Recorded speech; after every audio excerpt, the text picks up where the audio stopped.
Iran में युद्ध, समंदर में नाकेबंदी और चीन का बिजनेस चकाचक। जी हां, दुनिया जिसे संकट समझ रही है, चीन ने उसे कमाई का मौका बना लिया है। दोस्तों, ताजा आंकड़ों ने सबको चौंका दिया। जंग के इस दौर में भी चीन का ग्लोबल एक्सपोर्ट करीब 19.5% बढ़ गया है। दुनिया मंदी की तरफ बढ़ रही है, लेकिन चीन के जहाज दुनिया भर में चिप्स और इलेक्ट्रिक गाड़ियां डंप कर रहे हैं। अब सवाल यह है कि क्या भारत के मैन्युफैक्चरिंग सेक्टर के लिए खतरे की घंटी है? क्या चाइना शॉक 2.0 भारत के मेक इन इंडिया का खेल बिगाड़ने आ रहा है? देखिए हमारी स्पेशल रिपोर्ट। नमस्कार, मैं हूं आपके साथ संध्या बिष्ट और आप देख रहे हैं द इकोनॉमिक टाइम्स हिंदी। दोस्तों, चीन ने एक बार फिर सबको चौंका दिया है। मई में चीन के एक्सपोर्ट में बम्पर तेजी आई है। ये पिछले साल के मुकाबले 19.4% बढ़ा है। ईरान युद्ध के असर के बावजूद टेक्नोलॉजी से जुड़े सामान का एक्सपोर्ट मजबूत बना रहा।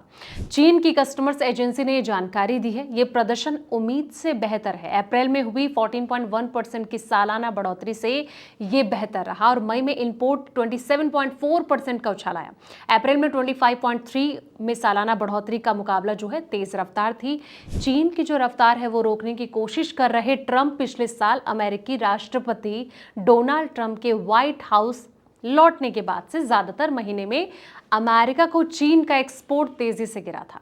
वहीं दक्षिण पूर्व एशिया और यूरोप जैसे इलाके में एक्सपोर्ट में उछाल आया था। दोस्तों, ट्रंप की रफ्तार को लगातार रोकने की कोशिश कर रहे हैं। एक्सपोर्ट में इस मजबूती को ऑटो टेक्नोलॉजी, आर्टिफिशियल इंटेलिजेंस से जुड़े जो प्रोडक्ट्स हैं, जैसे कि सेमीकंडक्टर हो गया, कंप्यूटरिंग इक्विपमेंट के एक्सपोर्ट से सहारा मिला है। अब विदेशों से चीन की जो तेल की खरीद है वो घटती जा रही है। इस बीच पिछले महीने की अगर बात करें तो विदेशों से चीन की जो तेल की खरीद है 8 साल से ज्यादा के निचले स्तर पर आ गई है। कस्टम डेटा के मुताबिक मई में क्रूड इंपोर्ट गिरकर लगभग 3.3 करोड़ टन रह गया। ये रोजाना 78 लाख बैरल के बराबर है। अक्टूबर 2017 के बाद ये सबसे निचला स्तर है। देश ने 2025 के दौरान औसतन रोजाना लगभग 1.16 करोड़ बैरल इंपोर्ट जो है वो किया था। अब सवाल ये कि भारत के लिए इसके क्या मायने नजर आ रहे हैं? भारत के लिए इसका मतलब ये है कि अमेरिका और चीन के बीच ट्रेड वॉर और तीखा होगा।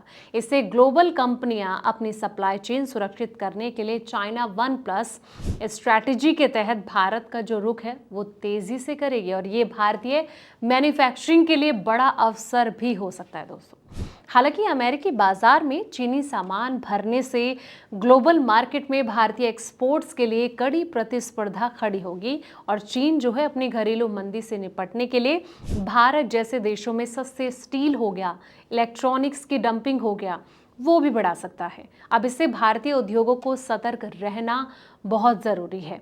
लेकिन सवाल ये कि चीन अभी भी जो नाकेबंदी होने के बावजूद भी कहीं ना कहीं एक्सपोर्ट करके मुनाफा कमा रहा है।